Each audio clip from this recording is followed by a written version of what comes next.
안녕하세요. 서울대학교 공과대학 SNU 회동 아이디어 팩토리 김장길입니다.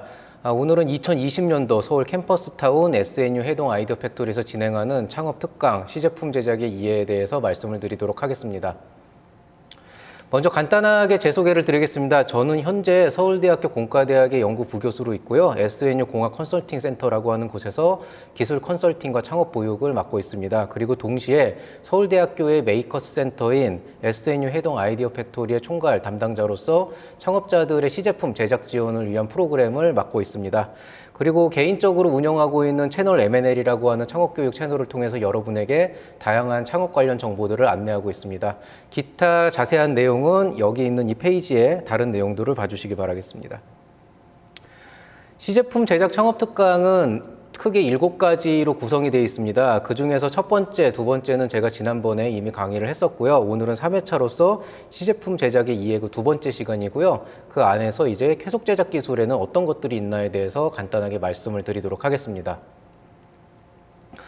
먼저 우리가 제조 기술이라고 하는 부분에 대해서 이제 좀 생각을 해봐야 될 것 같아요. 우리가 흔히 제조다라고 얘기를 하게 되면은 이제 매뉴팩처링이라고 하는 이 단어를 쓰고 있는데요. 이 매뉴팩처링의 사전적인 의미로 보게 된다면 여러분이 지금 이 페이지에서 보시는 것과 같이 여러 가지 공업용 재료, 구체적으로는 플라스틱이나 나무 혹은 유리, 그 다음에 금속, 굉장히 여러 가지 재료들이 있겠죠. 이런 공업용 재료를 여러 가지 방법으로 가공해서 필요한 치수와 여러분이 원하는 형상의 그런 모양으로 기계나 기구들을 이용해서 제작을 하는 기술 전반을 얘기를 합니다. 근데 일반적으로 우리가 매뉴팩처링이라고 얘기를 하면은 사실 여러분은 만들어진 그 결과물만을 보고 그냥 어떻게 만들었겠구나라고 보통 생각을 하시고요. 그 다음에 이 창업을 하시는 분들, 하드웨어 시제품을 제작을 해야 되는 그런 여러 예비 창업자나 초기 창업자분들은 한 번쯤 들어봤을 내용이 이제 금형이 어떻다, 3D 프린터가 어떻다, 사출 성형이 어떻다라고 해서 기본적으로 셀을 만들려면 깎아야 되고 플라스틱 같은 경우에는 녹여서 찍어내야 되고 한 요 정도 생각만 하고 계실 거예요. 그러면 과연 우리가 매뉴팩처링이라고 하는 범주 안에서 현대 산업에서 얼마나 많은 제조 공정들이 쓰이고 있는지 여기에 대해서 한번 좀 고민을 해보실 필요가 있는데요. 그 제조 공정들을 제가 전부 다도 아니고 그냥 일단 눈에 보이는 것만 쫙 긁어가지고 필요한 내용들만 이렇게 좀 나열을 해봤는데 여기 나오는 것과 같이 정말 읽고 싶지도 않을 정도로 엄청나게 많은 형태의 제조 공정들이 존재를 합니다. 물론 이 제조 공정들을 조금 디테일하게 분류를 해서 몇 가지 카테고리로 우리가 쪼갤 수는 있어요. 그런 내용들을 말씀을 드리긴 하겠지만은 사실은 기본적으로 이 앞에 있는 단어 하나하나 센트리퓨걸 캐스팅이나 컨티뉴어스 캐스팅이나 이런 하나하나의 공정들이 실제로는 다 다른 전문 분야입니다. 그래서 똑같은 주조 공정이나 똑같은 사출 성형이라고 하더라도 그 사출 성형 안에서 어떤 종류의 플라스틱을 쓰고 액상을 쓰냐 고체를 쓰냐 이런 어떤 종류에 따라서 실제로는 거기에 특화된 전문가들이 따로 있다는 거죠. 그러니까 솔직히 말씀을 드리면 이 안에 있는 여러 가지 제조 공정에서 만약에 여러분들이 저에게 어떤 공정이 어떤가요? 라고 물어보면은 제가 기본적인 방향성이나 아니면은 그 공정의 특징이나 이런 개괄적인 사항들은 전달을 해드릴 수가 있지만 만약에 정말 디테일하게 들어가서 이거는 금형을 어떻게 파야 되고 어떤 영상으로 나와야 되고 이 정도까지 들어가게 되면은 솔직히 말씀드려서 저도 그렇게 딥하게 들어가진 못해요. 왜냐면은 그런 아주 디테일한 내용까지 얘기를 하려면은 그 분야에서 그 일만 이제 계속 오랫동안 한 그런 전문가분들이 저보다 아무래도 확실히 많이 알겠죠. 그러면은 반대로 얘기하면은 지금 이렇게 얘기하는 계속 제작 기술의 이해라고 하는 이 강좌가 여러분에게 어떤 도움이 되냐에 대해서 좀 본질적인 의문을 가질 거예요. 거기에 대해서 제가 조금 이따 말씀을 드리겠지만은 사실 모르는 것보다는 알아두는 게 낫고요. 그 다음에 오늘 강좌의 목적이 여기 있는 이 공정 하나하나를 다 설명해 드리려고 하는 것보다는 전체적인 틀, 그러니까 어떤 재료를 이용해서 뭔가를 만들 때 여러분이 적어도 시제품이라고 하는 걸 만들려고 그러면 여기 있는 공정을 쓰진 않거든요. 시제품을 만드는 공정은 보통 제한적으로 이제 몇 가지 그 공정들이 있는데요. 거기에 대해서 기본적인 어떤 마인드만 가지고 간다고 하더라도 나중에 여러분이 외주로 이용한 시제품 제작을 하거나 그랬을 때 혹시라도 잘못된 상담으로 인해서 원하지 않는 결과물을 받는 그런 확률을 많이 낮출 수가 있습니다. 그래서 오늘 말씀드리는 내용은 뭐 공부를 해가지고 머릿속에 막 넣어놓고 막 열심히 필기를 해서 뭔가 이렇게 막 학교 공부하듯이 듣는다기보다는 그냥 전반적인 흐름이나 기본적인 개념 정도만 머릿속에 넣고 가면은 실제로 이런 전문가들하고 얘기를 하거나 업체 사람들하고 얘기를 하거나 아니면 하다 못해 그 같은 회사 안에 어떤 그 엔지니어가 있다 그러면 그 엔지니어하고 대화를 할 때 조금은 더 그 어떤 언어적 장벽이나 그 지식의 장벽을 조금 낮추면서 편하게 이렇게 좀 얘기할 수 있는 그 정도 관점으로 이해를 해주시면 되겠습니다. 그렇기 때문에 제가 오늘 말씀드릴 계속 제작 기술은요, 사실은 이거를 제대로 하려면은 그 대학교에서도 한 학기 강좌로 운영을 해야 돼요. 아주 딥하게 들어가려면 2학기 강좌로 1년짜리 통영 강좌로 운영을 해야 되는 거거든요. 그걸 사실 50분 안에 말씀드린다는 건 현실적으로도 불가능하고 뭐 여러분 여기 사실 시제품 제작에 대한 기초 지식을 쌓으러 왔지 이런 전문 지식을 쌓으러 온 건 아니잖아요. 그러니까 오늘은 굉장히 가볍게 라이트하게 진행을 할 테니까 너무 이렇게 막 그 긴장하는 것보다는 좀 가벼운 마음으로 들어주시면 좋겠습니다. 자, 아까 제가 수없이 많은 제조 공정들을 이제 나열을 했는데요. 사실은 이렇게 많이 나열한 이런 제조 공정들이 있음에도 불구하고 기본적으로 어떤 제품을 만드는 데는 크게 세 가지의 원리가 작용을 한다라고 생각을 하면 되겠습니다. 그러니까 기본적으로는 어떤 게 있냐면 이른바 디바이딩 커팅이라고 해서 하나의 어떤 덩어리로 되어 있는 물체를 쪼개거나 깎아내서 만드는 형태가 있어요. 이게 이제 우리가 흔히 얘기하는 이제 조각과 같은 그런 것들이 이제 일반적인 제조 공정이 되는 거죠. 그러니까 보통 이런 제조 공정은 그게 어떤 형태의 이름이 붙이고 어떤 장비를 쓰든지 간에 기본적으로 벌크 머티리얼이라고 하는 모재가 있고요. 그 커다란 덩어리에서 어떤 부분들을 계속 깎아내거나 아니면은 쪼개거나 해가지고 우리가 원하는 형상으로 서서히 만들어 나가는 거라고 생각을 하면 되겠습니다. 그래서 이쪽은 이제 조각이라고 이해하시면 가장 편할 것 같아요. 그다음에 두 번째는 이제 멀징, 에딩이라고 하는 건데요. 이거는 동일한 재료일 수도 있고 서로 다른 재료일 수도 있지만 어쨌든 두 개 이상의 동떨어져 있는 그런 소재들을 하나로 합치는 과정이라고 보시면 돼요. 실제로 이 멀징이나 에딩에 해당하는 그런 원리에 해당하는 공정들이 굉장히 많습니다. 굉장히 많은데요. 여러분이 그 아까와 같은 맥락에서 이해를 한다 그러면은 흔히 지점토나 찰흙 같은 걸 이용해서 계속 이렇게 붙여가지고 쪼물쪼물쪼물 만들어내는 그런 과정들 있잖아요. 이런 게 가장 대표적인 멀징과 에딩의 방법이라고 생각을 하시면 되겠습니다. 그렇기 때문에 이제 제가 이따가 뭐 다음 시간에 말씀드린 3D 프린터 같은 것도 기본적으로 베이스 라인에서 플라스틱 그 재료를 계속 지속적으로 쌓아나가는 형태이기 때문에 그 큰 의미에서는 이런 공정의 일부라고 생각하면 되고요. 그 다음에 뭐 찰흙이나 지점토처럼 또 이렇게 붙이는 게 아니더라도 뭐 이쪽에서 이런 부품을 사고 저쪽에서 이런 부품을 사고 이쪽에서 뭐 다른 부품을 사서 그걸 합치는 조립 공정도 광의적인 의미에서는 멀징하고 에딩에 포함된다고 보시면 되겠습니다. 그 다음에 이제 그 원래 있던 벌크 머티리얼을 깎아내는 커팅이나 아니면은 서로 다른 소재들을 계속 합쳐져 가지고 하나로 만드는 이제 멀징 공정이 아니고 조금 독특한 공정으로 이제 뭐가 있냐면 포밍이 있어요. 이 포밍은 뭐냐면은요, 그 원래 그 벌크 머티리얼에서 시작하는 건 맞는데 깎아내거나 뭔가를 붙이는 게 아니고 그 벌크 머티리얼 자체를 유지를 하는데 그거를 두들겨 가지고 원하는 형태로 만들어주는 거예요. 그러니까 뭐 예를 들어서 이제 흔히 얘기하는 단조 공정이라고 얘기하는데 대장간 같은 데서 보면은 쇠를 이렇게 가열해가지고 그걸 망치로 꽝꽝꽝꽝 두들겨가지고 어떤 형상을 만들잖아요. 그런 게 가장 대표적인 포밍 공정입니다.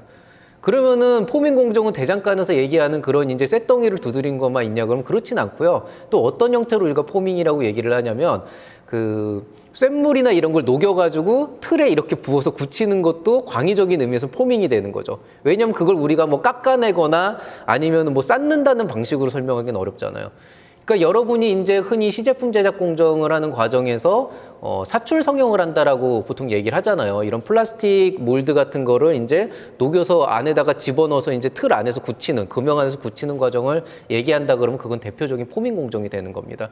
그래서 뭐 기본적으로 앞에 제가 수많은 얘기를 했지만 이제 그 이런 수많은 공정이 나오는 이유는 형상에 따라서 혹은 소재가 어떤 것이냐에 따라서 사용되는 방식이 달라지는 거예요. 하다못해 똑같은 금속이라고 하더라도 예를 들어서 이제 텅스텐과 같은 그 재료들 같은 경우에는 녹는 점이 3000도가 넘어갑니다.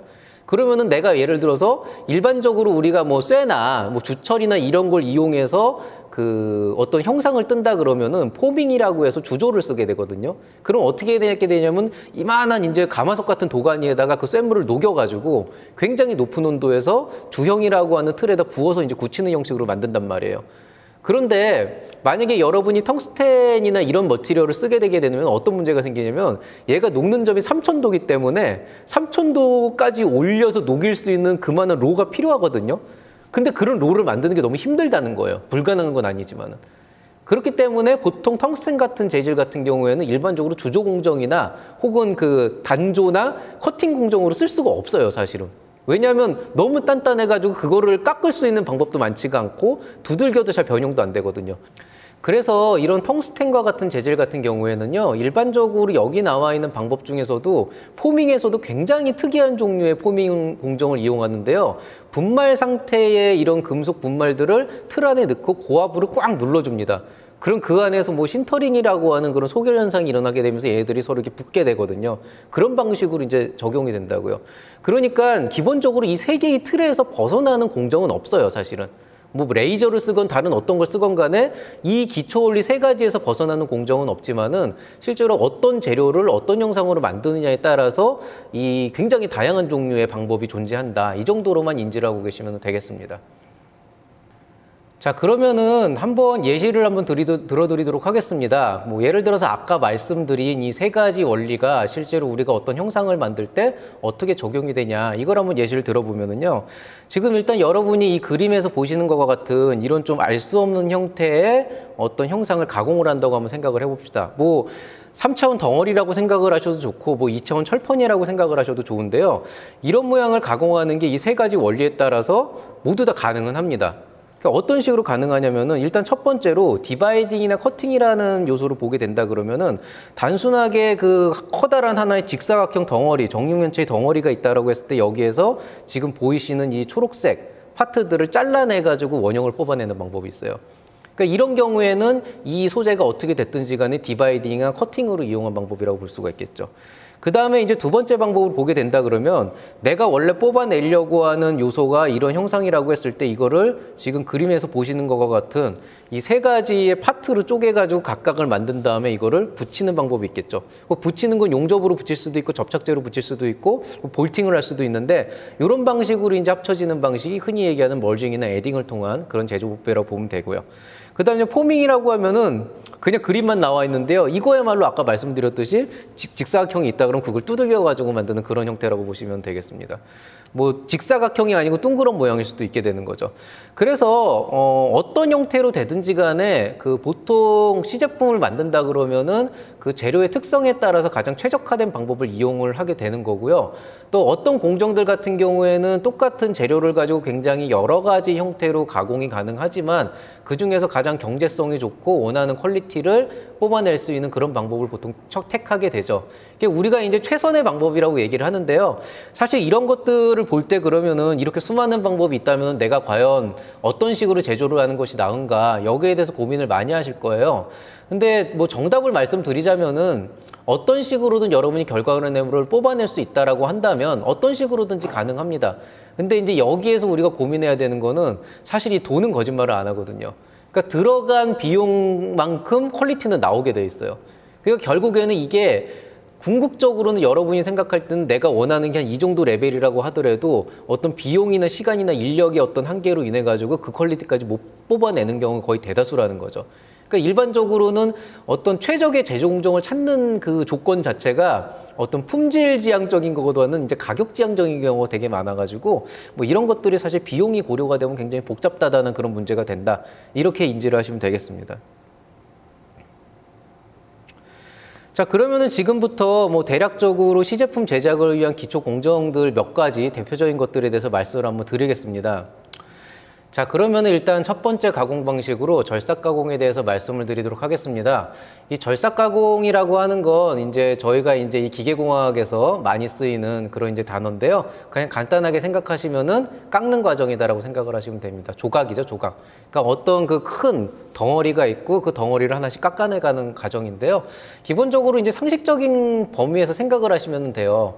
예를 들어서 여러분이 이제 석고상을 깎는다라고 얘기를 하게 되면은 그 석고상을 깎는 조각칼이 있잖아요. 그 조각칼이 보통 쇠로 돼 있죠. 근데 그 조각칼이 예를 들어서 플라스틱으로 되어 있다 그러면 어떻게 될까요? 그 석고상을 깎는데 굉장히 어려울 겁니다. 왜냐하면 플라스틱이 너무 약하니까요. 근데 만약에 여러분이 찰흙 덩어리를 만들어 놓고 그 찰흙 덩어리에서 뭔가를 깎아낸다 그러면은 그냥 일반적인 플라스틱 조각칼로도 얼마든지 깎아낼 수가 있거든요. 우리 실제로 이 초등학교나 이럴 때 실제로 그거 가지고 공작들 많이 해봤잖아요. 결국에는 이 커팅, 절삭 가공이라고 하는 것의 가장 기본 원리는 어떤 특정한 소재 덩어리가 있다라고 했을 때 그 덩어리를 깎아내야 되기 때문에 그 소재보다 더 단단한 어떤 칼이 필요하게 된다는 겁니다. 그러면 이제 일반적으로 우리가 절삭 가공이라 그러면 여러분은 뭐 찰흙이나 석고로 생각하겠지만 사실은 기계공학에서 얘기하는 절삭 가공이라고 하는 건 쇠를 깎는 거예요. 뭐 제가 쇠라고 얘기했지만 금속 전반을 얘기하겠죠. 알루미늄이 될 수도 있고 뭐 강철이 될 수도 있고 다른 여러 가지가 될 수가 있는데요. 그런 이제 흔히 얘기하는 금속 덩어리를 깎는다라고 얘기를 하게 되면은 당연히 뭐가 필요하겠습니까? 그 금속보다 더 단단한 칼이 필요하게 되겠죠. 그래서 통상적으로 보면은 이런 절삭 가공이 들어가는 경우에는 금속 가공을 해야 된다 그러면 그 툴의 가격이 굉장히 비싸고요. 마모도 잘 됩니다. 그러니까 결국 쇠 덩어리를 깎는데 더 단단한 쇠를 이용하는 거거든요. 그러니까 어떤 식으로든 이거를 아무리 내가 깎는다 그래도 얘가 마모가 되기도 하고 파손이 되기도 하겠죠. 그거 되게 간극이 되게 애매모호해요. 그래서 실질적으로는 이 쇠를 깎는 것들 자체는 그렇게 녹록한 일은 아니고 완전히 전문화된 장비를 이용해서 고속으로 회전을 시키면서 이제 그 조금씩 깎아내가는 그런 이제 방법을 통하게 되는데요. 일반적으로 이제 분류를 하게 되면은 여기 나와 있는 것처럼 뭐 범용이 있고 단능이 있고 만능이 있고 뭐 전용이 있다 이렇게 얘기를 하시는데요. 요즘에는 이 구분 자체가 크게 의미는 없어졌어요. 왜냐면은 이제 한 20여 년 전에 제가 이제 기계공학과에서 그 실습을 하던 당시만 해도 손으로 직접 수동으로 이렇게 우리가 원하는 걸 깎던 그런 시기가 있었는데요. 요즘에는 이런 수동 장비보다는 이렇게 멀티 툴들, 다양한 툴들을 한쪽에 이렇게 완전히 다 박아 놓은 다음에 필요할 때마다 툴을 자유자재로 바꿔서 3차원으로 막 깎아주는 그런 장비들이 워낙 많이 나오다 보니까 뭐 특정한 목적을 가지고 이건 뭘 전용이다, 이거는 뭐를 위한 거다 이렇게 나오는 것보다는 조금은 더 다양한 형태의 가공이 가능하게 됐거든요. 그래서 이거 자체는 지금 제가 말씀드리기는 조금 애매하고요. 뭐 그래도 기왕 나왔으니까 조금 말씀을 드리자면은 가공 방법에 대한 분류를 보게 되면은 우리가 일반적으로 아까 얘기한 툴을 이용해서 뭔가를 깎아내는 그런 이제 절삭 가공이라는 게 있고요. 그 다음에 이제 그 숫돌, 고속으로 회전하는 숫돌을 가지고 표면을 이렇게 곱게 갈아내는 게 있어요. 그걸 우리가 흔히 얘기하는 연삭 가공이라고 하고요. 그 다음에 이런 그 흔히 얘기하는 금속 툴로서 뭐를 갈아내거나 아니면 연삭 숫돌로 갈아내는 방법이 아니고 워낙 그 재료의 특성이 특이해가지고 일반적인 방식으로 잘 안 갈리는 애들이 있어요. 그런 경우에는 우리가 보통 레이저를 이용하거나 전기 스파크를 이용하거나 다른 여러 가지 방식들을 이용하는데 그런 것들을 우리가 특수 공작 기계라고 얘기를 합니다. 사실은 이제 뭐 그래가지고 여러분이 이제 업체 같은 데 가서 얘기를 하다 보면은 아 이거는 일반 가공기로 안 되고 뭐 방전으로 따내야 된다 막 이런 얘기를 하는데요. 그거를 그냥 어떻게 이해하시면 되냐면은 그냥 간단하게 생각하면은 그냥 그 쇳덩어리를 깎는 애들이 있고 그 다음에 레이저를 쓰건 전기 스파크를 쓰건 뭐 그렇게 좀 하는 특수한 방법이 있는데 일반적인 방법이 아니고 뭐로 따야 된다 이런 표현이 나오면 그건 특수 가공기계를 써야 된다라고 생각을 하시면 되겠습니다. 이게 장비 단가가 좀 비싸요. 장비 단가가 비싸고 정밀도는 굉장히 높지만은 좀 한계치도 있고 그 다음에 단가가 비싸다 보니까 감가상각이 많이 좀 까지거든요. 그래서 아무래도 제작 비용이 굉장히 늘어나는 그런 문제가 있습니다. 그래서 그런 부분들은 좀 감안을 하고 진행을 하시면 좋겠습니다. 자, 뭐 그 중에서도 이제 여러분이 가장 잘 알고 있는 것은 이제 흔히 얘기하는 CNC라고 하는 거죠. 근데 이게 사실 우리 쪽 업계에서는 이 CNC라고 하는 게 약간 그 뭐라 그래야 되지? 고유명사처럼 돼 있는 게 많아요. 그래서 대부분 CNC다 그러면은 쇠 깎는 기계 이렇게 얘기하는데요. 원래 CNC의 기본적인 단어는 이렇게 풀이가 됩니다. Computerized Numerical Control. 가공이란 단어가 안 들어가 있어요. 이거는 정확하게 어떻게 돼 있는 거냐면요. 수치 제어를 컴퓨터로 하는 걸 얘기해요. 그럼 여기서 이 뉴메리컬 컨트롤, 수치라는 건 뭘 얘기하냐? 좌표를 얘기합니다. 정확하게 좌표와 여러 가지 방법인 건데요. 쉽게 얘기해서 뭐냐면은 기존의 가공기라고 하는 거는요, 뭐 내가 직접 손으로 움직이진 않지만 어떤 툴이 있고 회전하는 어떤 공작물이 있다라고 했을 때 이 공작물을 회전시키는 정도 이 툴을 갖다 대가지고 어떻게 이동을 하냐 이런 것들을 손으로 하나하나 이렇게 다이얼을 돌려가면서 컨트롤을 했다고요. 그 다이얼을 돌려가면서 컨트롤하는 과정을 거기에다 모터를 달고 컴퓨터로 그 모터의 명령을 내리는 그 과정을 우리가 컴퓨터라이즈드 뉴메리컬 컨트롤이라고 얘기를 하고요. 그러니까 쉽게 얘기해서 우리가 기존에 있던 가공기에다가 모터와 여러 가지 제어 장치를 달게 해서 자동화된, 즉 내가 기계를 직접 조작하지 않고 컴퓨터가 직접 그런 스테이지나 이런 것들을 조작해서 움직일 수 있게끔 하는 그런 이제 장치를 우리가 CNC라고 그러고요. 그렇기 때문에 CNC라고 하는 거는 엄밀하게는 모든 가공기를 통틀어 가지고 컴퓨터 제어 장치가 달려서 자동 우리가 프로그램만 입력하면 거기에 맞춰서 가공을 수행하는 그 장치 전반에 대한 것들을 얘기하고 좀 더 정확하게는 그 안에 있는 제어 시스템을 의미합니다. 그러니까 정확한 표현은 CNC 가공기가 맞아요. 흔히 얘기하는 건. 근데 이제 대부분 그렇게까지 막 단어 공부를 하진 않으니까 CNC다, CNC다 이렇게 얘기하는데요. 그냥 흔히들 보는 여기 지금 보시면은 뭐 이런 되게 희한한 다양한 이제 툴들이 있고 그 툴들이 여기 이렇게 보시는 것처럼 달려가지고 뭔가 막 이렇게 깎으면서 돌아다니잖아요. 요즘에는 워낙 이제 이런 기계들이 자동화돼 있고 또 편의성이 높아지다 보니까 예전에는 직접 이 툴들도 내가 필요할 때마다 갈아 꼈는데요. 지금 명령을 딱 내려주면은 이런 툴들이 어디 척에 쫙 꽂혀 있다가 지가 로봇이 가가지고 알아서 착착착착 꽂아가지고 원하는 대로 막 만들어주고 그렇게 되거든요. 근데 이제 문제는 아직까지는 좀 그런 게 있어요. 예를 들어서 여러분이 이런 컵 모양을 가공한다 그러면 이 컵 디자인을 딱 던지게 되면은 뭐 컴퓨터가 알아서 막 분석을 해가지고 여기는 무슨 툴로 깎고 여기는 무슨 툴로 깎고 이런 방식으로 하진 않고요. 그냥 이 컵 하나를 만들기 위해서 여기는 몇 번 툴로 깎아라, 여기는 어떤 좌표로 움직이면서 몇 번 툴로 깎아라, 여기는 이제 깎이는 깎되 뭐 예를 들어서 뭐 어느 정도 궤적을 그리면서 어느 정도 속도로 깎아라 이런 것들을 다 하나씩 여러분이 지정을 해주셔야 돼요. 그 지정을 하는 그 과정 자체가 다 인건비로 들어가는 거죠. 왜냐하면 그건 저도 못해요, 사실은. 보통 이제 거기에 쓰기 위해서 우리가 G코드라고 하는 약간 그 코딩 비슷한 그 특유의 언어가 있는데 그걸 가지고 이제 작동을 시키는 건데요. 그런 것들이 이제 흔히 얘기하는 그 공장에서 그 가공 돌리는 그 현장에서 실제로 그 전문가분들이 하시는 그런 작업이라고 보시면 되겠습니다. 이렇게 보면은 저도 G코드에 대한 기본적인 내용은 아니까 보면은 이게 어떤 명령이구나라는 걸 알지만은 사실은 감각적으로 어디에 어느 정도의 속도를 어떻게 깎는다 이런 것들은 사실은 그분들이 훨씬 더 잘 알죠. 그래서 사실 여러분이 그거 생각하세요. 예를 들어서 이런 컵 하나 깎는다 그러면은 뭐 이게 얼마다 그러면은 아 이게 뭐 재료비가 워낙 비싼 거다 이렇게 생각하는데요. 생각보다 재료비가 안 비싸요. 여러분이 한 뭐 공임이나 이런 거 따졌다 그랬을 때 한 100만 원 정도로 부른다 그러면은 사실 그 100만 원에서 재료비가 차지하는 비율이 그렇게 높진 않아요. 제가 정확하게 몇 프로라고 말씀드릴 수는 없지만은 뭐 예를 들어서 여러분이 뭐 100만 원 중에서 한 90만 원이 재료비고 10만 원이 이제 그 인건비구나 이렇게 생각하시면 안 되고요. 사실은 거의 대다수가 인건비로 나가는 겁니다. 근데 그렇게 되면은 좀 싸게 좀 되지 않냐 그러는데요. 사실 그건 또 말이 안 되죠. 왜냐하면 여러분도 실질적으로는 그 계산하는 그 모든 과정에서 그 모든 인건비나 이런 요소들 다 들어가잖아요. 여러분 그렇게 따지면은 만약에 소프트웨어 개발하는 사람은 인건비가 99%인데 그거 싸게 해가지고 100만 원에 팔아야 될 거 10,000원에 살 수는 없는 거잖아요. 그러니까 마찬가지로 이 기계 쪽에서도 똑같은 작업들이 들어가게 된다고요.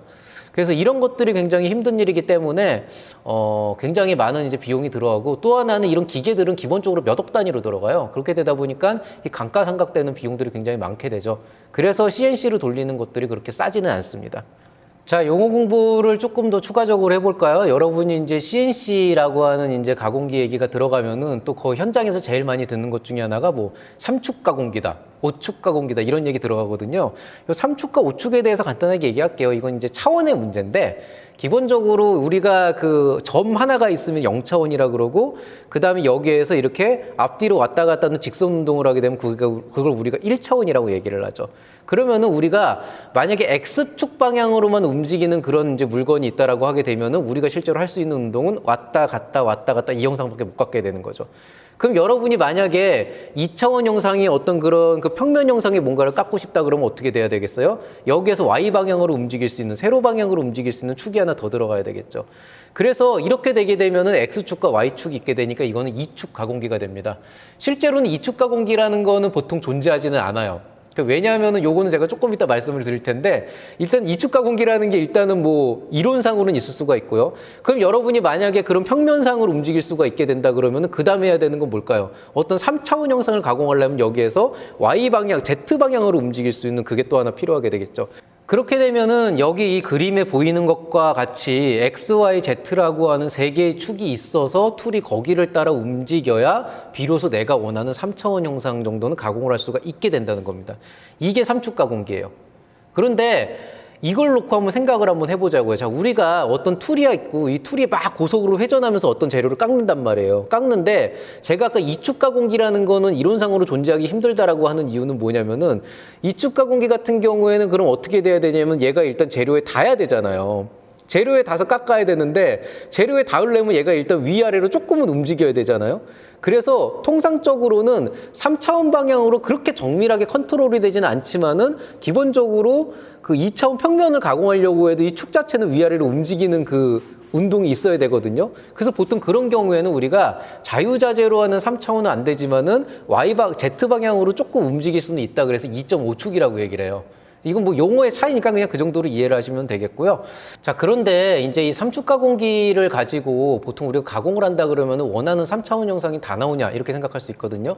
근데 현실적으로는 그렇지는 않아요.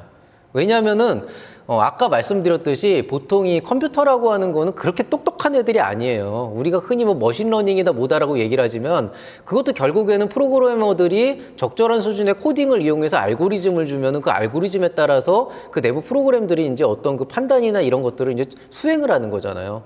그 마찬가지로 기계에다가 우리가 이런 CNC 시스템을 달았다고 해서 내가 뭐 하나 집어넣으면 지가 알아서 막 깎아주냐 그러면 그렇진 않고요. 딱 자기가 할 수 있는 만큼만 한다는 거죠.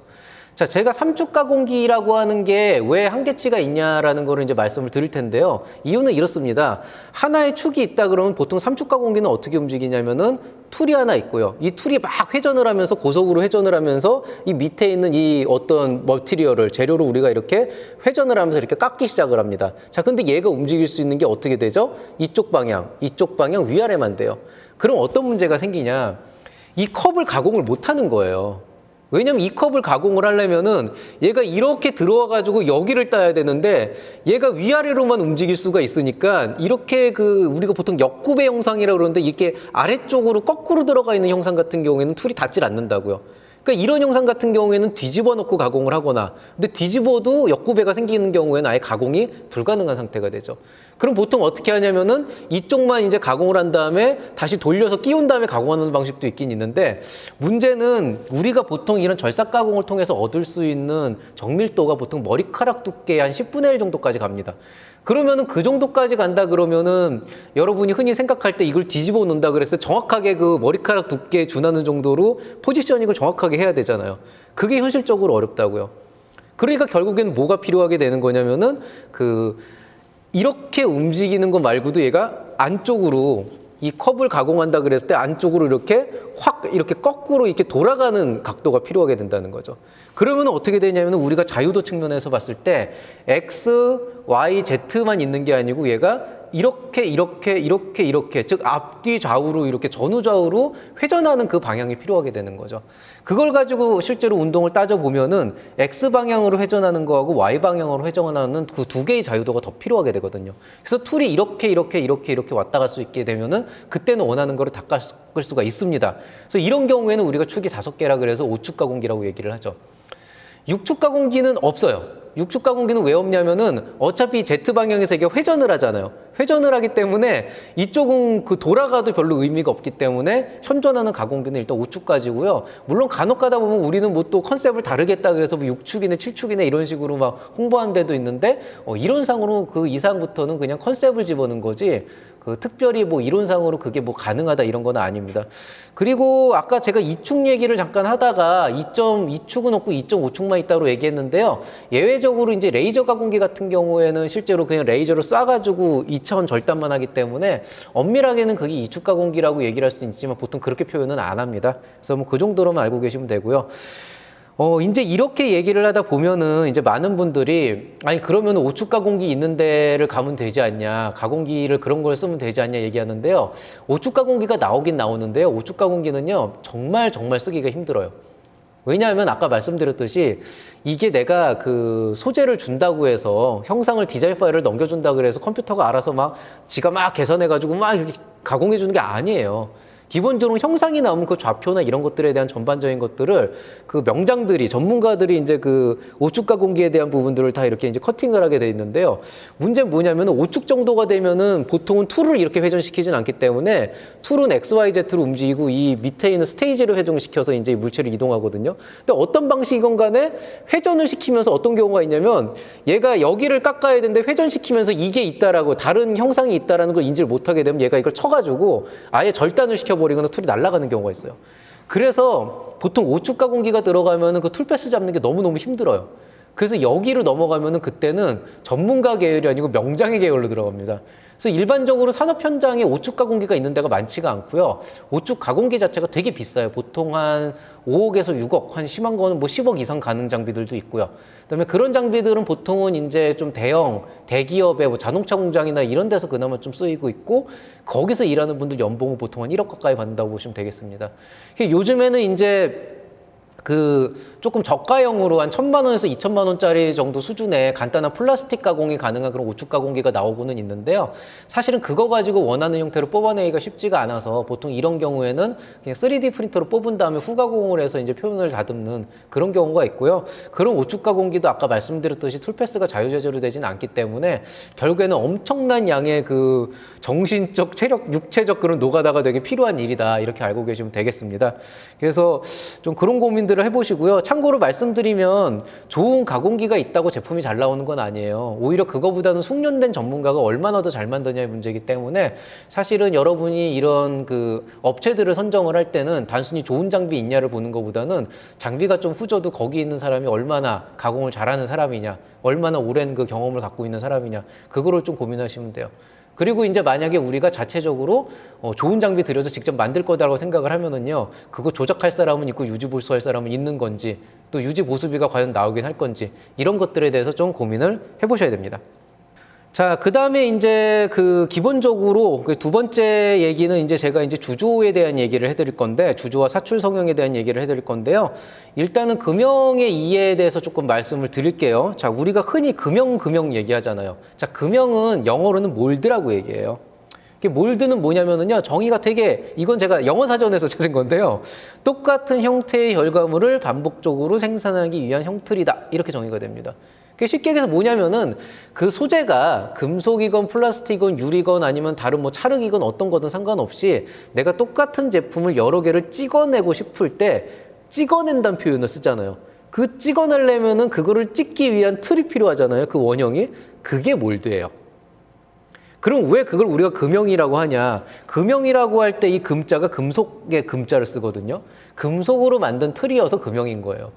그러면은 금속으로 만들어지지 않은 틀도 있냐라고 얘기를 하면은요, 사실 인류의 역사상 금형처럼 이렇게 뭔가를 찍어내는 공정은 되게 오랫동안 돼 있거든요. 하다못해 우리 옛날 보면 그 떡틀이라 그래가지고 떡 찍어낼 때 쓰는 그런 틀도 있잖아요. 나무로 만든 거. 그러니까 사실 금형 이름 몰드라고 하는 건 굉장히 인류의 역사를 보면은 오래 전부터 사용되던 그런 방식이었는데, 금속이 나오기 전에는 다른 형태로도 그 틀을 썼겠죠. 그래서 나무로 만들면은 목형이라고 얘기하고요. 그 다음에 이제 흔히 주조 공정, 쇳물을 부을 때는요, 금속으로 된 틀을 또 못 써요. 여기는 왜냐면 쇳물이 보통 그 1000도가 넘어가는데 그거를 금속 틀에다 부으면 금속이 녹을 거 아니에요. 그래서 이런 경우에는 보통 우리가 주형이라고 하는데, 이건 보통 그 모래, 굉장히 고운 모래를 기준으로 해서 만듭니다. 조물사라고 해서. 뭐 그거 이외에도 필요한 경우에 플라스틱이나 세라믹이나 유리 굉장히 다양하게 이용되는 경우가 있는데요. 이것들을 모두 통틀어 가지고 영어로는 몰드라고 얘기하고요. 영어로 몰드가 맞아요. 근데 우리나라 말로는 몰드란 단어를 쓸 수가 없으니까 형틀이라고 써야 되는데, 또 형틀이 조금 이상하잖아요, 단어가. 그러니까 그냥 금형이라고 통일을 시켜요. 약간 고유명사처럼 쓰이고 있어요. 나무로 만들어도 금형이라고 표현하고, 주형을 만들어도 금형이라고 보통 얘기하고, 예를 들어서 플라스틱으로 만들었다 그러면 심지어 플라스틱 금형이라고 하는 되게 한국 언어 그런 데서 보면은 맞춤법상으로 되게 말도 안 되는 그런 단어가 실제로 쓰이기도 하는데요. 근데 이제 보편적으로 최근 현대 산업에서 일반적인 형틀들은, 몰드들은 거의 다 금속으로 뜨기 때문에 그냥 금형이라고 통일을 하고 있고, 이제 금형이 아닌 다른 재질이다 그러면은 경우에 따라서 유리금형이다 이런 식의 좀 애매한 표현을 쓰긴 합니다. 자, 그러면 금형을 이용해서 제품을 제작을 한다라고 하는 건 어떤 의미를 갖고 있냐에 대해서 좀 말씀을 드릴게요. 자, 금형을 이용한 제품 제작이라고 하는 건 기본적으로 이제 금형을 먼저 만들어야 되잖아요. 그러면 이게 이제 그런 게 어려운 거예요. 예를 들어서 이런 컵 같은 경우에는 내가 요 그냥 외형만 만들고 싶다 그러면은 이거를 찍기 위해서 이거의 틀은 어떤 형태가 되겠어요? 이거랑 반대의 그 역구배 형상이 돼야 되잖아요. 즉 이게 플러스 형상이다 그러면 여기에 반대는 마이너스 형상을 찍어내야 되는데, 그러려면은 간단한 형태는 제가 그거를 추측을 해서 그릴 수가 있지만 실질적으로 굉장한 복잡한 형태의 금형 같은 경우에는 일단 원형이 나와야 그거를 이제 인버스 시켜가지고 반대 형상을 찍어낼 수가 있게 되는 거거든요. 그러니까 통상적으로는 우리가 금형을 이용해서 제품을 제작한다 그러면은요, 제일 먼저 해야 되는 거는 내가 정확하게 어떤 모양의 제품을 뽑아낼 것인지에 대해서 그 원형을 땁니다. 그 원형은 나무를 깎기도 하고 석고를 뜨기도 하고 아까 얘기한 것처럼 뭐 이렇게 그 석고 같은 거를 따내기도 하고 찰흙 같은 걸 뭉쳐가지고 만들기도 해요. 뭐 지점토로 만들기도 하고, 최근에는 그렇게 모형 만든 다음에 그거를 3D 스캐너로 긁어가지고 3차원 영상을 그린 다음에 역구배를 뜨기도 하고요. 전형적으로는 나무로 보통 많이 합니다. 그래서 이런 식으로 해서 원형을 따고 나면은요, 그 원형을 딴 다음에 그 원형을 기반으로 해서 그 바깥쪽에다가 찰흙을 붙이든 뭘 붙이든 해가지고 그 원형에 반대되는 형상, 즉 그 원형의 이 동공 형태를 갖고 있는 이런 형태의 이제 틀을 만들어내게 되죠. 그리고 나서 그 틀을 가지고 우리가 이제 그 원형을 떠야 되는데 여기서 문제가 생겨요. 보통 대부분 그러니까 너무 당연한 얘기인데 흔히 이제 생각을 못 하시는 부분들이, 제가 막 예를 들어서 지금 여기 그림에 보시는 것 같은 이런 이제 역구배 형성을 떴다고 하더라도 결국 우리가 원하는 거 이걸 찍어내야 되잖아요. 찍어내려면 어떻게 해야 되죠? 이 안에 재료를 넣어야 되고 나중에 이 재료를 꺼내야 되는데, 가공물을 꺼내야 되는데 그 과정에서 넣고 꺼낼 수 있는 공간이 있어야 되잖아요. 그러니까 보통 어떻게 하냐면 원형을 뜬 다음에 이거를 적어도 최소 위아래 정도로 분리를 합니다.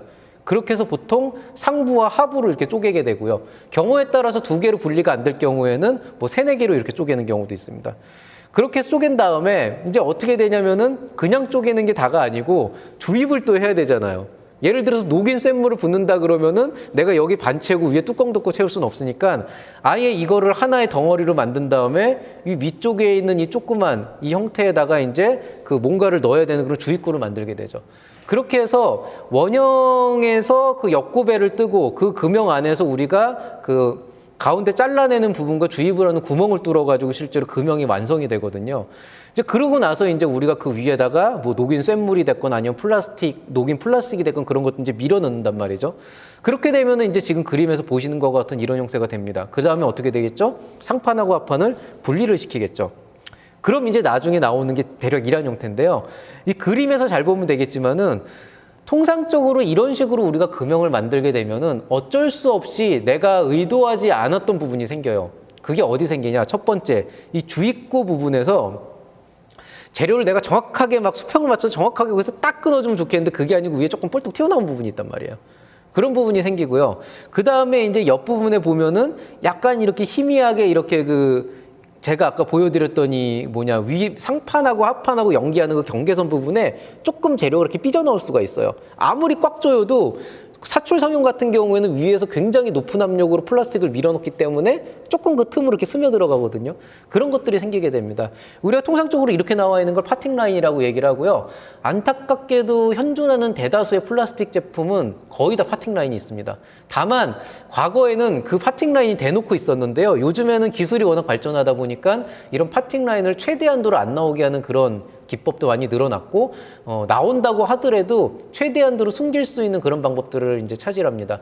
파팅 라인을 보기 위해서는 이제 다이소나 이런 데 가서 보면 1,000원짜리 좀 싼 플라스틱 제품들 살 수 있잖아요. 그런 것들 가만히 보시면은 원래 있어서는 안 된 되게 희미한 실금 같은 그런 선들이 조금 흔적이 남아있는 게 있어요. 그게 파팅 라인이에요. 그리고 여러분 플라스틱 용기 같은 거 보면 간혹 가다 보면은 이 플라스틱 용기 아래쪽에 이렇게 조금 볼떡 튀어나와 있는 그런 것들 있잖아요. 그게 이제 뭐냐면 여기 있는 이 주입구 부분이에요. 그래서 그런 것들을 사실 굉장히 비싼 제품들 같은 경우에는 그런 부분들이 없는데, 그건 왜 없는 거냐면은요, 좋은 공정을 써서가 아니고 그걸 깎아냅니다. 나중에 후공정으로. 갈아내고 다듬은 다음에 이제 그게 없는 것처럼 보이게 되는 거죠. 그러면은 왜 일반적인 다른 공정들은 그 다이소에서 파는 그런 플라스틱 제품 그렇게 안 쓰냐? 그게 다 돈이거든요. 그 공정 하나 들어감으로 인해서 굉장히 많은 그 시간적 일적 노동력이 들어가게 되니까 애초부터 원가 한 1,000원짜리 제품을 한 10,000원짜리에 파는 그런 데는 고급화를 해야 되니까 그런 것까지 깨끗하게 지워가지고 정말 깔끔한 제품들을 뽑아내지만은 그렇지 않은 경우에는 실질적으로는 그런 것들이 아마 남아있다는 거죠. 그러니까 여러분이 기본적으로 사출 성형을 한다라고 했을 때 보면은 은근히 좀 그렇게 눈에 거슬리는 부분이 있을 수가 있는데요. 그런 것들은 실질적으로 이제 어쩔 수 없는 부분이고, 역시 그런 것들을 없애기 위해서는 그만큼의 인건비를 부담해야 되기 때문에, 피할 수가 없다. 즉, 돈은 거짓말을 안 한다. 이렇게 이해를 해주시면 되겠습니다. 그래서 이제 최종적으로 후가공을 하면은 지금 여러분이 보시는 것과 같은 이런 이제 그림이 나오게 되는 거죠. 지금 이제 그 대표적인 금형을 이용한 제품 제작을 한다 그러면 우리가 많이 볼 수 있는 게 이제 붕어빵이죠, 붕어빵. 지금 이제 또 겨울이니까 이제 길거리에 이제 붕어빵 파는 게 되게 많은데요. 이 붕어빵이 사실은 가장 대표적인 금형을 이용한 시제품 제작 공정이라고 할 수가 있거든요. 근데 붕어빵의 형상만 봐도 잘된 제품과 안 된 제품의 차이점을 극명하게 알 수가 있어요.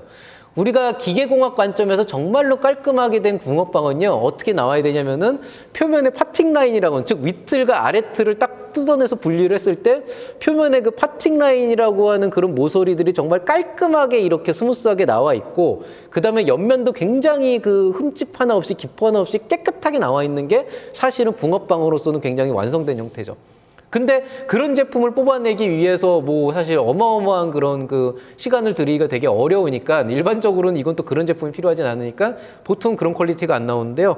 지금 그림에 보시는 것 같은 이런 붕어빵 제품을 보시면은 벌써 디펙트가 보이죠. 이 옆면에 기포들 하나둘씩 딱 보이잖아요.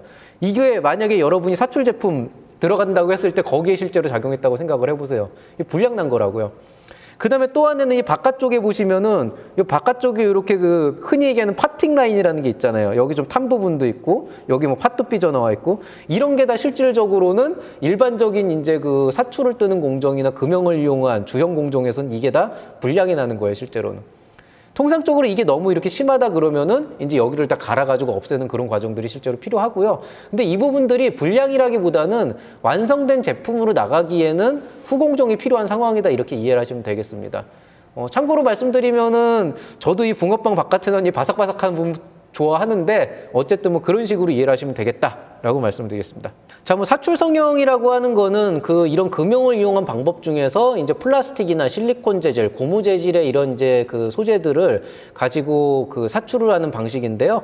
뭐 기본적인 그 어떤 공정이나 이런 것들은 제가 오늘 말씀을 드리지는 않겠습니다. 이거는 그냥 유튜브에 사출 성형이라고 하게 되면은 굉장히 많은 형태의 그런 그 예시들이 있기 때문에 그 예시들을 바탕으로 한번 그냥 그 참고 삼아서 보시면 되기 때문에 여기서 제가 별도로 넣지는 않을 거고요. 다만 이제 사출 성형이라고 하는 건 지금 그림에서 보시는 것 같이 완전히 이렇게 쇳덩어리로 된 이런 이제 금형 안에다가 우리가 이제 그 펠렛 형태라 그래가지고 되게 짜잘한 그런 그 플라스틱 원재료들 있거든요. 혹은 이제 실리콘 같은 경우에는 액상을 쓰는데요. 그런 것들을 이제 스크류를 이용해서 녹이면서 이 안에다가 우겨 넣은 다음에 굳힌 다음에 금형을 떼어서 붕어빵 뜯어내서 이제 이렇게 뽑아내는 이런 형태로 보시면 되고요. 이거 사출 성형을 할 때 실제로 이제 어떻게 만드냐라고 얘기를 하는데요. 제가 이 사출 금형 같은 경우에는 조금 자세하게 설명을 드리는 이유가 여러분이 실제로 시제품 제작할 때 아주 특수한 경우가 아니라면은 주조 공정을 쓸 일은 없을 거예요. 그러니까 뭐 쇳덩어리를 녹여가지고 할 정도면은 완전 저 하드end 레벨까지 가야 되는데 사실 이 강좌를 들으시는 분들이 거기까지 가려면은 글쎄요, 그건 상담으로 풀어가는 게 더 맞다고 생각이 되고요. 일반적인 사출 금형을 한번 생각을 해볼게요. 자, 보통 이제 사출 금형을 만들 때는 굉장히 여러 가지를 쓰는데요. 이제 굉장히 이제 그 높은 퀄리티의 하이 퀄리티의 제품을 여러 개 뽑아내야 되는 경우에는 흔히 금형강이라고 하는 이제 특수 합금을 쓰고요. 그 다음에 아주 간단한 형태로 좀 이제 금방금방 뽑아내서 한 500개에서 1000개 정도 뽑아낸다 그러면은 일반적인 알루미늄 합금 금형으로도 좀 충분합니다. 뭐 차이는 이제 비용인데요. 근데 이제 사출 금형을 얘기할 때 제일 많이 얘기하는 것 중에 하나가 뭐 한 벌이네, 두 벌이네, 세 벌이네 이런 얘기를 해요. 자, 그러면 여러분이 지금 이 그림을 보시면은 여기 지금 보이는 이 파란 부분들, 이 부분이 실제로 여러분이 뽑고 싶은 어떤 하나의 그 금형이라고 얘기를 해봅시다. 자, 그러면 이런 형태의 좀 뭐 이런 형태의 디자인을 뽑으실 분은 사실 그렇게 많지는 않은데요. 만약에 여러분이 이런 형태의 어떤 그 제품을 뽑고 싶은데 이걸 위한 금형을 어떻게 뽑아야 되는지 한번 고민을 해봅시다. 아까 얘기했듯이 기본적으로 역구배 형상의 이런 그 금형을 일단 만들었다 그러면은 그 다음에 고민해야 되는 건 내가 여기에다가 이 금형을 어떻게 분리를 해서 어떻게 이제 재료를 집어넣을 거에 대한 문제가 생긴다고요. 그러면은 1차적으로는 뭐 양옆이 됐건 위아래가 됐건 뭐 상부 하부를 해서 두 개를 일단 쪼개야 될 거 아니에요. 어쨌든 뜯어내야 위아래로 분리할 수 있으니까. 자, 그러니까 기본적으로는 저라면은 가운데다가 이런 식으로 한번 금형을 한번 이렇게 뜬다고 해봅시다. 자, 이렇게 되면은 어떤 이제 문제가 생기게 되냐면은요. 지금 보시면 이렇게 되면 적어도 뭐 주입구를 어디에 넣든지 간에 얘를 이제 이렇게 딱 위아래로 분리를 시킬 수는 있게 돼요. 근데 문제는 여러분 이거 언뜻 보시면은 아시겠지만 이게 실제로 분리가 안 돼요. 왜 안 되냐면은 여기 있는 이 파란색이 하나의 덩어리잖아요. 근데 지금 어디가 문제가 되냐면 이 부분이 문제가 된다고요. 움푹 들어간대. 이 부분이 완전히 그 움푹 들어가 있기 때문에 분리를 하고 싶어도 이 부분이 떨어졌다 그래도 얘가 이렇게 떨어지질 않는 거죠. 그러니까 통상적으로 이런 경우에는 어떻게 해야 되냐면은 이 부분을 따로 분리시킬 수 있도록 여기를 한번 이렇게 쪼개줘야 되고 이 윗부분도 분리시킬 수 있도록 여기를 한번 쪼개줘야지 비로소 이 안에 있는 걸 꺼낼 수가 있습니다. 물론 얘를 정말 교묘하게 잘 이용하면은 한 파트 3개 정도로 분리해서 어떻게 뽑아낼 수는 있긴 한데요. 보통은 이 조립하고 하는 것도 되게 복잡한 과정이라서 웬만하면 이 경우에는 이렇게 4개로 쪼개는 게 보통 현명하죠.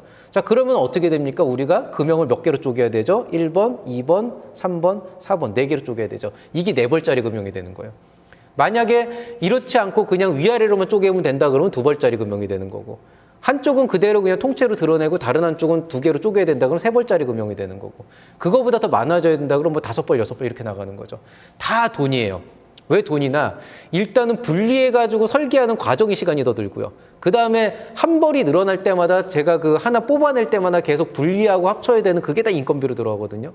그래서 보통 금형이 한 벌이 늘어난다는 게 단순히 부품 하나 늘어나는 개념이 아니고 거기에 인건비가 플러스 알파가 돼요. 왜냐면 이거 1000개 뽑는다 그러면 1000번을 계속 붙였다 뗐다 붙였다 뗐다 해야 되잖아요, 금형은. 그래서 이제 좀 그게 다 돈이 되고요. 그래서 가능하면 이런 복잡한 형태의 디자인을 여러분이 처음에 만들긴 하는데 이제 요거를 좀 잘 고민을 하셔야겠는 게 만약에 이런 디자인을 가지고 저한테 온다 그러면은 저는 이제 어떻게 하냐면은 이 설계도를 보고 이건 사출로 뽑았을 때 돈이 많이 들어가니까 필요 없는 거는 깎아내자 그래가지고 필요 없는 부분들 다 쳐내버려요, 그냥. 웬만하면 2벌로 나올 수 있도록. 그래서 만약에 이 영상이다 그럼 저 같으면 한 여기 정도로 확 쳐버리면은 이게 어떻게 2벌로 나올 수가 있거든요. 그러니까 그런 식으로 해서 이게 필요 없는 거라면 쳐버리고 필요하다 그러면 이건 따로 뽑아가지고 차라리 붙이는 게 낫다는 거죠. 근데 이거를 만약에 그냥 사출 업체에 맡기면은 어떤 데는 좀 그런 부분들에 대해서 좀 상담 같은 걸 해주는 데도 있지만은 거의 대다수는 이거 뽑아줘요 그러면은 그냥 그거 뽑고 왜냐면 고객이 원하는 대로 해줘야 되잖아요. 안 그러면 나중에 딴소리 나오거든요. 그러니까 그대로 뽑고 그게 들어가는 것만큼 견적이 나와가지고 이쪽에 때리는 거죠. 그러면은 사실 이것만 잘라내도 한 1000만 원 정도 할 수 있는 게 이제 4천만 원, 5천만 원으로 늘어나는 거예요. 그래서 이제 이런 종류의 개념들이 좀 있다. 근데 뭐 대다수의 사출 업체들은 이렇게 나오면은 아마 한 번쯤은 뭐 이거를 어떻게 하실 건가요? 라는 조언을 주기도 하고요. 아니면 이제 보통 귀찮으니까 그냥 견적만 내주죠. 그래서 뭐 그렇게 생각하시면 되고요. 제가 이제 외주업체를 이용하는 어떤 그 시제품 제작에 대한 강좌도 준비를 하고 있으니까 말씀을 드리겠지만은요. 기본적으로 외주업체는 여러분께서 요청한 사항을 그대로 해주는 게 외주업체인 거지 여러분의 뭐 시제품을 뭐 분석하고 기획하고 시장에서 들어갈 수 있도록 뭐 상담을 해주고 제품의 단가를 낮출 수 있도록 뭘 해주고 이런 걸 해주는 건 아니에요. 그럼 그 사람들 역할도 아니고 괜히 섣부르게 조언했다가 그 사람들 오히려 덤태기를 쓸 수도 있잖아요. 그러니까 사실은 이런 종류의 기본적인 디자인에 대한 어떤 의견들은 사실은 여러분이 사전에 상담을 통하거나 스스로 좀 어느 정도 좀 해결해야 되는 그런 문제가 있다는 겁니다. 자, 그러면은 뭐 사출이라고 하는 건 어쨌든 여러분이 가장 많이 활용하는 시제품 제조 방식, 그러니까 완전 초창기에 3D 프린터를 이용한 외형 이후에 조금 더 본격적인 제조를 위한 방식으로 들어가는 거기 때문에 조금 더 구체적으로 설명을 드리면은요. 사출 금형을 뜰 때는 일반적으로 크게 한 4가지 종류의 금형이 있다고 보시면 됩니다. 첫 번째는 진공주형, QDM, 시작금형, 양산금형 이렇게 4가지가 있어요. 뒤에서부터 얘기를 할게요. 양산금형은요, 생산 수량은 몇십만 개 가능하고요. 그 다음에 보통 금형 자체를 쓸 때 그 재질은 KP4M이라 그래가지고 정말 그 고강도의 금형강이라고 하는 걸 써요. 고강도의 금형강이라는 건 왜 중요하냐? 사출이라고 하는 건 어떤 형태로든 굉장히 뜨거운 물질을, 뜨거운 플라스틱, 녹인 플라스틱을 고압으로 집어넣기 때문에 몇 번 쓰다 보면 금방 변형이 되거든요. 이게 변형되지 않도록 굉장히 강도와 경도가 높고 내구성이 좋은 그런 이제 합금들을 쓰는 거예요. 그런 특수 합금들을 쓰게 되면 어떤 점이 좋냐? 쉽게 마모가 안 되기 때문에 굉장히 높은 하이 퀄리티의 제품, 품질이 보장이 되고요. 다만 특징은 뭐겠어요? 얼마나 단단하겠어요? 깎기도 더럽게 힘듭니다. 그렇기 때문에 기본적으로 그 깎는데도 굉장히 공이 많이 들고 시간도 오래 걸리고 그래서 제작 기간도 오래 걸리고 복잡하고 품질은 정말 좋고요. 보통 이제 몇십만 샷 정도 되는데 여기 지금 오타가 났는데 이제 10만 샷 이상입니다. 그렇게 되는데요. 이렇게 진행이 되다 보니까 당연히 이제 퀄리티 중에서는 진짜 뭐 가장 톱에 있다고 생각을 할 수가 있겠지만은 이제 문제는 뭐냐면 비싸죠. 예, 상상을 초월할 정도로 비싸다. 쉽게 얘기해서 여러분이 뭐 예비 창업 패키지, 초기 창업 패키지를 한다고 커버될 수 있는 상황이 아니다. 이렇게 이해를 하시면 되겠습니다. 그러니까 대부분 보면은 우리는 정말 좋은 퀄리티가 필요하니까 이런 걸로 하고 싶다. 좋아요. 좋고 뭐 하시겠다면 말리지 않겠는데 여러분이 뭐 한 10억이나 100억 정도 되는 그런 여유 자금을 갖고 시작할 게 아니라면은 사실 이쪽은 애초부터 생각도 안 하시는 게 좋죠. 그리고 이 정도 들어가면은 진짜 몇십만 개 뽑아낼 생각하는 거예요. 근데 여러분 이거 몇십만 개 뽑아낸다고 했을 때 그거 다 팔 자신이 없을 수도 있거든요. 그러니까 통상적으로는 요즘에는 좀 리인하게 간다 그래가지고 한 1000개 정도 일단 초도 물량 뽑은 다음에 그거 가지고 하는데 그거 할 때 양산금형하게 되면 이건 정말 개발의 편자 같은 그런 기술이라고 보면 됩니다. 근데 그건 있어요. 표면 퀄리티는 정말 때깔나게 나와요. 그건 확실해요. 돈은 거짓말 안 하니까. 근데 어쨌든 그렇다는 거고요. 자, 그럼 양산보다 조금 덜한 단계가 뭐냐 그러면은요. 초기 양산 정도는 가능한 한 10,000개 정도까지는 10,000개에서 20,000개 정도까지는 찍을 수 있는데 조금 이제 저렴한 그런 머티리얼을 씁니다. 근데 이것도 합금은 합금이에요. S45C라고 해서 이쪽 계열의 이제 금형강을 쓰게 되면은 좀 복잡한 형태의 금형을 가지고 있는 그런 구조 제작도 가능하고 보통 이제 제작 기간은 한 보름에서 한 3주 정도 걸린다고 보면 되고요.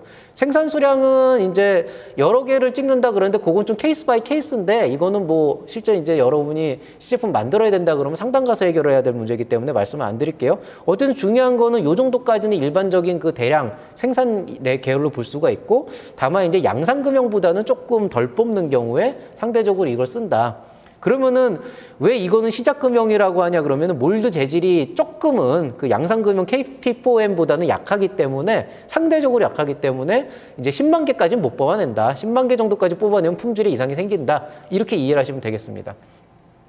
그 다음 이제 QDM, 퀵 딜리버리 메소드. 자, 한 7일 정도는 뽑고요. 알루미늄을 빨리 가공을 해서 알루미늄 되게 잘 깎거든요. 그래서 알루미늄이나 알루미늄 계열의 합금을 빨리 깎아가지고 이제 금형을 찍어내는 방식입니다. 최대 한 10,000개? 20,000개는 조금 무리고요. 한 10,000개 정도까지는 그냥 초도 양산 하듯이 해서 뽑아내기 때문에 통상적으로는 QDM 정도면은 여러분이 크라우드 펀딩에 낼 정도의 그런 수량의 제품들을 뽑는 데는 크게 어렵진 않는데요. 얘가 단점이 뭐냐면은요. 복잡한 형상은 금형으로 뽑기가 힘들어요. 물론 뭐 이제 여기서 얘기하는 복잡한 형상이라는 게 여러분이 흔히 생각하는 뭐 동그라미 네모 이런 게 아니고 정말 복잡한 현상이라는 거예요. 뭐 카메라 한 대, 뭐 이런 거 있잖아요. 딱 봐도 손으로 깎기도 어려울 것 같은 거. 이제 그런 것들은 이걸로 할 땐 조금 무리가 있다라고 보시면 되고요. 최근에는 이제 QDM으로 많이 하기는 하죠. 예. 이게 사실은 보면은 이제 요즘에 이제 창업 붐이 이제 몇 년 동안 일게 되면서 조금 저렴하게 사출을 할 수 있는 그런 방법이 있으면 좋겠다 그러니까 이제 빨리 약간 시제품 뽑아내서 빨리 뽑아줄 수 있지만 기본적으로 어느 정도 수준의 기본 양산 정도는 된다라고 하는 개념으로 하는 게 QDM이고요. 뭐 QDM이라고 하는 건 그러면은 좀 저렴하고 빠른 시간 안에 뽑아낼 수 있으니까 제일 좋지 않냐 그런데 그렇진 않아요. 뽑아놓은 때깔을 보면은요, 금형강으로 뽑아놓은 게 훨씬 더 때깔이 좋아요. 그러니까 그 표면을 만져보면 알아요. 표면을 만져보면은 이것이 내가 뭐냐 뭐 QDM이건 뭐건 어쨌든 돈 1,000만 원 들여가지고 했는데 왜 안 나오지 이렇게 생각하시는데요. 거기에다가 한 4,000만 원 정도 태워서 금형강으로 가가지고 뽑아내면 여러분이 생각하는 그 고민이 싹 해결이 된다는 거죠. 근데 이제 통상적으로 그렇게 작업해 주는 데도 많이 없어요. 왜냐하면 업체들 같은 경우에는 굳이 10,000개 정도 뽑으면은 업체들은 금형 깎는 비용을 받는 게 아니고 사실은 사출을 몇 개 뽑는다 그러면 거기에 대한 그 사출 뽑는 단가를 가지고 인건비 산정을 하는데 그게 더 그 어떤 수익 구조상 좋거든요. 그래서 요즘에는 금형만 깎아주는 회사가 별로 없어요. 보통 이제 사출이랑 같이 연계를 해서 가게 되는데, 그러면은 양산금형 정도까지 들어오게 된다 그랬는데, 여러분이 양산금형 해가지고 뽑아낸 다음에 뽑는 거는 100개, 200개 이렇게 돼버리면은 사실은 업체 입장에서도 타산이 안 맞아가지고 견적을 굉장히 세게 때릴 거예요. 그래서 보통은 그냥 QDM이다 그러면은 한 1000개 정도 뽑는데 나쁘지 않은 정도의 퀄리티는 나온다. 요 정도로 인지를 하시고요. 제가 지금 이거 뭐 표면 품질이 조금 안 좋다 그랬는데 사실 안 좋진 않고요. 그냥 두 개를 직접 갖다 놓고 비교해 보면 미묘하게 차이가 날 정도예요. 그래서 일반적으로는 여러분 보통 사출한다 그러면 이 QDM 방식으로 뽑는다고 생각하시면 거의 맞습니다. 진공조형 모르셔도 돼요. 이거는 이제 정말 처음에 형상 뽑을 때 이제 쓰는 방식인데요. 진공조형 방식도 되게 널리 쓰이는 방식이긴 하지만은 요즘에는 3D 프린터로 그냥 보통 커버를 해서 표면을 갈아내는 방식을 쓰기 때문에 뭐 100개 이하를 하는데 굳이 할 건 없고요. 근데 이제 간혹 가다 보면은 이제 유아용품이나 이런 거 실리콘으로 만들 때 이 실리콘 같은 거는 3D 프린터로 못 뽑거든요. 근데 그런 것들을 이제 우리가 말랑말랑한 재질을 뽑을 때는 막 한 10,000개 이렇게 못 뽑는 그런 초도 물량 한 100개에서 500개 정도라 그러면 이건 진공조형 같은 거 이용해가지고 뽑는 경우도 있어요. 그래서 요것도 어쨌든 사출 성형에서 쓰이긴 쓰이는데 좀 목적과 의도가 분명하지 않으면 그렇게 자주 쓰이지는 않을 거다 이렇게 알고 계시면 되고요. 이건 100% 수작업으로 이루어집니다. 뭐 당연히 가격은 좀 비싸요. 그래서 이렇게 생각하시면 돼요. 여러분이 만약에 우리는 이거 뭐 그렇게까지 많이 뽑는 건 아닌데 한 500개 정도만 뽑으면 되는데 굳이 QDM까지 갈 필요 있냐, 진공조형이 더 싸지 않냐 그러면요, 계산기 두들겨 보면은 몇 개 이상 넘어가면 100개 이상 넘어가면은 진공조형으로 뽑는 그 방식이 QDM보다 단가가 더 올라가는 그런 이제 시점이 생겨요. 그러니까 보통 보면은 순수하게 개당 단가로 보면은 10만 개 기준으로 보면 양산금형이 제일 싸고 그 진공조형이 제일 비쌀 수밖에 없는 그런 구조를 갖고 있기 때문에 요거는 진짜 그 업체의 상황과 목표하는 품질과 그다음에 비용에 대해서 좀 고민을 해보셔야 됩니다. 자, 그 다음에 이제 판금 프레스 가공입니다. 이거는 이제 어떻게 생각하면 되냐면은 그 3차원 형상은 형상인데 이렇게 큰 머티리얼을 깎는 게 아니고 얇은 판재인데 그걸 막 이렇게 구부리고 막 구멍을 뚫고 해가지고 이렇게 형상 만드는 거 있잖아요. 그런 것들도 다 이제 기계로 뽑아내거든요. 대표적인 게 이제 이 왼쪽에 보이는 그림 같은 거 보면은 원래는 이렇게 철판 그냥 평평한 판이었는데 구멍을 막 뚫어가지고 이렇게 좀 흰 부분이 보이죠. 오른쪽 같은 경우도 원래는 평평한 철판이었는데 되게 복잡한 형상으로 구멍을 딴 다음에 이렇게 둥글려가지고 마른 그런 형상이잖아요. 잘라가지고. 보통 요런 정도면은 아마 레이저로 가공을 했을 가능성도 있는데 뭐 그런 것까지 포함해서 이렇게 그 금속 판재를 기반으로 해서 뭔가 구부리거나 구멍을 뚫거나 자르거나 해가지고 만드는 과정을 우리가 보통 판금이라고 그러고요. 프레스 가공이라고 하는 건 뭐냐면은 보통 이거를 우리가 구멍을 뚫으려면 위에서 그 펀치 같은 걸로 이렇게 빵빵 뚫어줘야 되잖아요. 눌러야 되잖아요. 그 다음에 구부리려고 하더라도 형틀을 갖다 놓고 위에서 꽝꽝 때려가지고 눌러야 되잖아요. 그때 쓰는 기계가 그 누르는 기계라 그래서 프레스 기계라고 그러거든요. 그래서 우리가 판금 프레스 가공이라고 얘기를 합니다. 뭐 특징은 기본적으로 철판을 이제 찍어내기 때문에 기계적 성질이 굉장히 좋고요. 그 다음에 아무래도 얇은 판재로 3차원을 만드니까 그 원래 덩어리였던 걸 잘라내는 것보다는 깎아내는 것보다 훨씬 더 가볍고 어느 정도 이상의 강도가 이제 보장이 됩니다. 그리고 연속 가공이 되다 보니까 굉장히 균일한 품질을 기대할 수가 있고요. 그 다음에 이 판금 프레스는 그래도 금속 가지고 하는 가공 중에서는 제조 원가가 좀 싼 편이에요. 대량 생산도 되고 되게 이제 여러 가지 이런 장점들이 있고요. 단점이라고 한다면 이제 판금만으로 해결 안 되는 그런 장치들이 있죠. 예, 그게 단점이고요. 그러니까 활용할 수 있는 게 모든 걸 다 이걸로 만들 수는 없다. 그 다음에 형상이 복잡해지면 이것도 단가는 올라간다. 그런 것도 있지만은 그래도 뭐 기본적인 구조물이나 이런 하우징, 껍데기를 만들 때 판금은 굉장히 좋은 방법이긴 합니다. 뭐 활용 분야는 한번 읽어보시고요. 자, 뭐 대략 이 정도로 해서 이제 3D 프린터나 아니면은 3D 프린터 얘기는 제가 오늘 그 빼먹었는데요. 요거는 다음 시간에 별도 과정으로 제가 구성을 하고 있기 때문에 얘기를 안 했고요. 이제 사출 성형이나 아니면 판금이라고 하는 대표적인 사례들, 그 다음에 이제 쾌속 가공 기술 중에서 뭐 절삭 가공 같은 걸 포함해서 기본적으로 여러분이 알아둬야 될 가장 기본적인 기술들에 대해서는 얘기했고요. 뭐 그 외에 뭐 주조가 어떻게 되고 뭐 단조가 어떻게 되고 이런 것들은 알아도 뭐 도움이 안 돼요. 실제로 쓸 일도 없고. 그게 정말로 궁금하고 우리가 정말 그걸 써야겠다라고 생각하면은 그거는 이제 저희한테 멘토링 신청을 하시거나 해가지고 상담을 받는 게 더 낫고 이렇게 뭐 공식 석상에서 교과목으로 운영할 만한 내용은 아니라고 합니다. 자, 이제 여러분이 이런 식으로 해서 시제품을 만들었다고 한다면 이제 다음 단계로 넘어가는 게 그럼 내가 이 제품을 성공을 했다. 수정까지 다 끝나서 이제는 본격적으로 만들어서 팔겠다. 이렇게 이제 생각을 하게 되면 이제 대량 생산으로 넘어가게 되잖아요. 양산화 단계로 가게 될 때는 그럼 어떻게 해야 되냐 그러면요. 여기서부터 여러분이 공부를 한다고 해결될 문제는 아니에요. 어차피 현장의 전문가 말을 들어야 되거든요. 그래서 여러분이 공정에 대해서 자세히 알고 있을 필요는 없는데 몇 가지 이제 기초 지식을 안다 그러면은 일단 수량이 많을수록 공정이 복잡해질수록 인건비가 많아지고 규모의 경제가 생기기 때문에 이제 가격이 이제 달라집니다. 수량이 많아지면 가격이 싸지겠죠. 왜? 개당 단가가 이제 점점 싸져도 수익이 그만큼 나오니까요. 공정이 복잡해진다 그러면은 그만큼 단가는 올라가겠죠. 인건비가 많이 들어가니까. 그래서 그런 문제가 있고요. 그럼 무조건 많이 찍어내면 되냐 그러는데 재고 문제도 고민을 해야 돼요. 항상 보면은 하드웨어 스타트업들이 가장 어려움을 겪는 것 중에 하나가 엄청나게 많이 팔릴 줄 알고 한 10,000개 정도 찍어냈는데 하나도 안 팔리는 경우. 그러면 안 팔리면은 그게 문제가 창고에 쌓아둬야 되면 그 창고 임대료가 계속 나가잖아요. 매달 나간다고요. 그러니까 그걸 어떻게 할 수가 없어서 그 임대료를 빼려고 얘들을 덤핑 처리를 해버린다고요. 그러니까 여러분 흔히 보통 보면은 막 어디에서 뭐 망했습니다 해가지고 막 엄청나게 내보내고 막 덤핑으로 막 원가도 못 받고 막 파는 그런 경우 되게 많잖아요. 그 이유가 뭐냐면은 임대료가 안 나오는 거예요. 그러니까 보통 처음에 초도 물량을 500개, 1000개만 생산하라고 하는 거는 일단 그거 생산이 되면 공장에서 쌓아두는 게 아니고 여러분이 그걸 쌓아둘 어떤 창고나 뭐가 있어야 되거든요. 그러니까 그 공간 확보부터 문제가 되게 되는 거니까 이 재고 관리라고 하는 게 아마 여러분이 하드웨어 시제품 제작할 때 가장 골 때리는 문제가 되는 거죠. 이제 그게 안 되면 이제 집 방 하나 비워놓고 거기다 다 박아놔야 되는데 그것도 너무 힘들게 되는 거죠. 그리고 이제 보통 양산 단계로 넘어가게 되면은 처음에는 그냥 요렇게 그냥 그 쇠판 두드려서 만든 것도 실제로 양산으로 넘어가면 기계가 찍어내기에 되게 어려운 영상들이 있어요. 그러면 이제 설계안이 다 고려가 돼서 다시 수정이 돼야 되는데 그나마 운이 좋은 경우다라고 얘기를 하면 업체 쪽에서 웬만큼 수정을 해서 비슷하게 만들어주게끔 하지만은 어떤 경우에는 근본적으로 구조가 달라지면서 안에 있는 어떤 그 세부적인 그 설계도가 달라지는 경우가 있어요. 그렇게 되면은 뭐가 문제가 생기냐면은 형상이 달라지면서 퍼포먼스에 문제가 생기는 경우가 있습니다.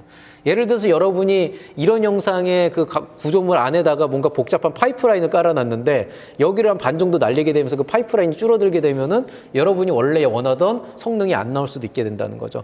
그래서 어쨌든 개발 단계가 진행되면은 그만큼 비용이 많이 들어가고 비용이 많이 들어갈수록 되돌아오기가 힘들기 때문에 그때그때 정말로 양산을 고려한 설계안이 필요하고 그런 것들이 그야말로 이제 전문가가 필요한 시점입니다.